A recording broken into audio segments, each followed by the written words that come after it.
بسم اللہ الرحمن الرحیم۔ اللہم صلی علی محمد و علی آل محمد۔ میں ہوں محمد مظہر اقبال چٹھا ایڈوکیٹ، اور آپ دیکھ رہے ہیں میرا یوٹیوب چینل چٹھا لا ایسوسییٹس۔ تو مجھے کب سارے سوالات جو ہیں وہ وصول ہوئے، اور کئی دوستوں نے پوچھا کہ ان کے اگینسٹ جو ہے وہ کرپشن کا چارج لگا دیا جاتا ہے۔ تو آج میں نے سوچا کہ میں ایک ویلاگ کے ذریعے تمام سرکاری ملازمین کو بتا دوں کہ کرپشن جو ہے وہ ہے کیا۔ بات ویسے جو سوال کرتے ہیں ان کی بھی ٹھیک ہے، کیونکہ ہمارے پاس جتنے بھی کیسز آتے ہیں عدالتوں میں ہم لے کے جاتے ہیں، سب کے ساتھ وہ کرپشن بدعنوانی کا جو ہے چارج ضرور لگایا گیا ہوتا ہے۔ تو اس کا جو پیڈا ایکٹ 2006 ہے سرکاری ملازمین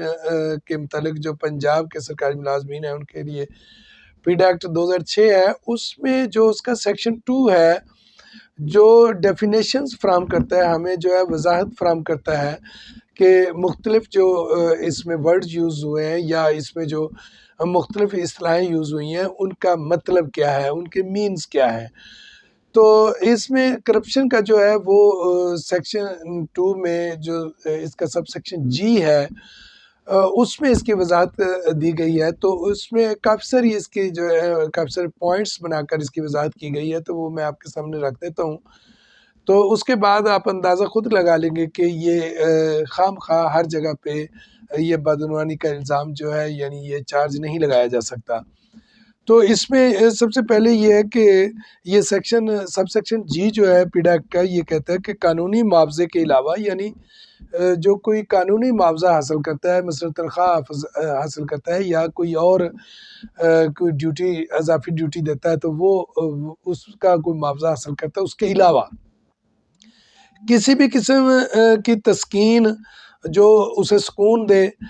یا قیمتی چیز کو قبول کرنا یا حاصل کرنا یا پیش کرنا براہ راست یا بالواسطہ طور پر کوئی سرکاری کام کرنے کے لیے یا کوئی انعام کے طور پہ، یعنی ایسا کوئی تحفہ، ایسی کوئی چیز جو قیمتی چیز ہو وہ حاصل کرنا، اور اس کے عوض میں کوئی کام آپ کے پاس ہو اور اس پہ وہ آپ اس کی گرانٹیفیکیشن کے طور پہ اس کو لیں۔ اس طرح نہیں ہے کہ سرکاری ملازم جو ہے وہ کسی سے گفٹ لیتا ہے لیکن اس کے اختیار میں کوئی چیز ہے ہی نہیں ہے۔ مثال کے طور پہ ایک بندہ جو ہے وہ الزام لگاتا ہے کہ میں نے اس کو 50,000 روپے دیے ہیں کہ نوکری میری لگوا دے، لیکن وہ بندہ جو ہے بڑا مذاق خیز الزام بعض اوقات ایسے لگایا جاتا ہے کہ ایک بندہ جو ہے وہ پی این کی نوکری کر رہا ہے، اور اس پہ الزام جو ہے وہ لگا ہے کہ یہ جناب ہم سے اس نے 50,000 روپے نوکری کے لیے لگوانے کے لیے لے لیے۔ یہ اس میں جو وضاحت کی گئی ہے، اس کا جو سب سیکشن جی ہے، اس کا جو 1 ہے، وہ یہ کہہ رہا ہے کہ وہ اس کام کرنے کے لیے، وہ کام کرنے والا بھی تو ہو نا۔ تو اگر اس کے اختیار میں یہ بات نہیں ہے، یا ویسے وہ پرائیویٹلی ایک دوسرے سے کوئی تحفے تحائف دیتے ہیں، تو وہ اس کے زمرے میں نہیں آئے گا۔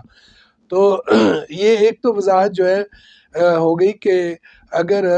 یہ جو ایسے چارج چل رہے ہوتے ہیں کہ کسی کے اختیار میں بھی نہیں ہوتی، تو وہ اینٹی کرپشن والے سال ہر سال اس کو گھسیٹتے ہیں، اور اس کے بعد عدالتوں میں وہ شخص ذلیل ہوتا ہے۔ تو یہ ایسی بات نہیں ہے۔ جس کے اختیار میں ہے وہ اپنا اختیار استعمال کرنے کے لیے، اگر کوئی ناجائز طور پہ کوئی گرانٹیفیکیشن قبول کرتا ہے تو اس پہ یہ چارج فکس ہوگا۔ تو اس کے بعد اس کا جو جی کا 2 ہے، وہ یہ کہتا ہے کہ بے ایمانی سے، دھوکہ دہی سے، غلط استعمال یا غبن میں ملوث ہونے، یا سرکاری املاک یا وسائل کا غلط استعمال کرنا۔ تو بڑی واضح سی بات ہے، کوئی اس میں راکٹ سائنس نہیں ہے کہ مثلا سرکاری وسائل کو یا مثلا کوئی بیلز کے ذریعے یا کس طریقے سے دھوکے سے اگر آپ وہاں سے کوئی رقم نکلوا لیتے ہیں، یعنی جو آپ کا حق نہیں بنتا، تو آپ قومی خزانے کو کوئی ٹیکہ لگا لیتے ہیں، تو اس صورت میں یہ جو ہے وہ کرپشن کے زمرے میں آئے گا۔ تو اس کا سب سیکشن جو 3 ہے، وہ یہ کہتا ہے کہ کسی ملازم یا اس کے زیر کفالت افراد یا کسی دوسرے شخص کے ذریعے، اس کے ذریعہ یا اس کی طرف سے مالیاتی ذرائع یا جائیداد کا قبضہ جس کا حساب نہیں لیا جا سکتا، اور جو اس کے معلوم ذرائع آمدن سے غیر متناسب ہے۔ یہ ہے سب سے خطرناک چیز اس میں بدعنوانی میں، کہ کوئی شخص ایسا ہے کہ اس کے ذرائع آمدن جو ہے وہ کم ہے، مثلا وہ تنخواہ 50,000 روپے لے رہا ہے، لیکن اس نے جناب 10 مربع زمین خرید لیا ہے، اس نے قیمتی گاڑی خرید لیا ہے، تو پھر اس کو بتانا ہوگا کہ یہ اس کے وسائل جو ہیں کہاں سے آئے ہیں۔ اگر اس کا لیونگ سٹینڈرڈ جو ہے وہ اس کی تنخواہ سے زیادہ ہے تو بھی اسے بدعنوان ہی سمجھا جائے گا۔ تو اس کے بعد جو اس کا سیکشن جو 4 ہے وہ کہتا ہے یا، اس میں جو سیکشن جی کا 3 ہے، اور اس کے علاوہ یا کا لفظ استعمال کرتے ہوئے اور یعنی آمدنی کے معلوم ذرائع سے باہر معیار زندگی کو برقرار رکھنا، جیسے کہ میں نے پہلے آپ کو بتایا کہ ایک شخص جو ہے اس کی آمدن کم ہے لیکن اس کا لیونگ سٹینڈرڈ بہت ہائی ہے، تو وہ بھی کرپشن کے زمرے میں آئے گا۔ یہ 5واں جو ہے یہ بڑا خطرناک ہے کہ اگر کسی شخص کی یہ مشہوری ہو جائے کہ فلاں شخص جو ہے وہ رشوت خور ہے یا بدعنوان کے طور پہ وہ مشہور ہو جائے، تو یہ بھی قابل گرفت ہے، تو وہ بھی کرپشن کے زمرے میں آئے گا۔ تو اس کا جو سب سیکشن جی کا جو 6 ہے وہ یہ کہتا ہے کہ کسی بھی قانون کے تحت پلی بارگین میں داخل ہونا یا اس وقت کے لیے نافذ العمل ہے اور بدعنوانی یا بدعنوان طریقوں سے حاصل کیے گئے اثاثوں یا منافع کو رضاکارانہ طور پر واپس کرنا۔ مثلا اس میں یہ کہا گیا کہ اگر کوئی چارج لگا ہے، تو جیسا کہ آج کل کیسز ہو جاتے ہیں، وہ پھر بندہ کہتا ہے جی مجھے چھوڑ دیں، میں پیسے جمع کروا دیتا ہوں، اور جو بھی ایسے پیسے جمع کرائے گا پلی بارگین کی صورت میں، دوسری ایسی کوئی صورت نہیں ہے کہ وہ اس کی باقاعدہ پلی بارگین جو ہے وہ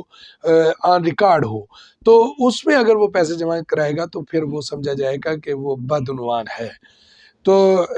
اس پہ بھی یہ چارج لگے گا۔ تو اس کے بعد یہ ایک میں وضاحت ضروری سمجھتا تھا کہ یہ کر دوں کہ میرے پاس ایک کیس تھا اور اس میں ایک سرکاری ملازم تھا، اس کو نیب نے وہ خزانے سے اس کا تعلق تھا، اور نیب نے اس کو جو ہے پکڑا، اور نیب نے کہا کہ یہ بدعنوانی کے زمرے میں اس لیے آتا ہے کہ اس شخص نے جو کام کیا ہے اس کام سے اتنے روپے جو ہیں وہ گورنمنٹ کے ضائع ہو گئے ہیں، تو پھر اس نے فوراً جو ہے اس کو آفر کی گئی اور جان چھڑانے کے لیے اس نے مبلغ 10 لاکھ روپے جو ہے وہ جمع کروا دیے۔ تو پھر اس کے بعد وہ کہنے لگا کہ میری اپیل فائل کر دیں، تو اپیل اس کی فائل کی، لیکن وہ اس کو بدعنوان سمجھا گیا اور اس کی اپیلیں یکے بعد دیگرے جو ہے وہ خارج ہوئیں۔ تو بدعنوانی جو ہے اگر آپ یاد رکھیے کہ پلی بارگین کر لیتے ہیں تو آپ بدعنوان ڈکلیئر ہو جائیں گے۔ تو اسی طرح اگر آپ کو کوئی یہ کہے کہ آپ بھائی اتنے پیسے جمع کروا دیں، ہم آپ کی جان چھوڑ دیتے ہیں، تو وہ ایسا آپ نے کبھی بھی نہیں کرنا۔ آپ اس ٹرائل کے لیے اپنے آپ کو پیش کریں اور وہاں اپنے آپ کو کلیئر کروائیں اور اپنے آپ کو وہاں پاک دامن ثابت کریں۔ تو انشاءاللہ تعالیٰ اسی طرح کے قانونی مشاورت اور قانونی ویلاگز کے ساتھ آپ سے ملاقات ہوتی رہے گی۔ آپ سے آخر میں پھر گزارش ہے کہ اگر میری یہ ویڈیو آپ کو پسند آئی ہے تو اسے لائک اور شیئر بھی کر دیجئے، اور اگر آپ چاہتے ہیں کہ اس چینل کی جو ہے ریچ بڑھے اور آپ بھی باقاعدگی سے اس کو سنتے رہیں، تو پھر کائنڈلی اس کو سبسکرائب کر لیں اور اس کا گھنٹی کا بٹن بھی دبا دیں۔ اللہ تعالیٰ آپ کا اور میرا حامی و ناصر ہو۔ Thank you. اللہ حافظ۔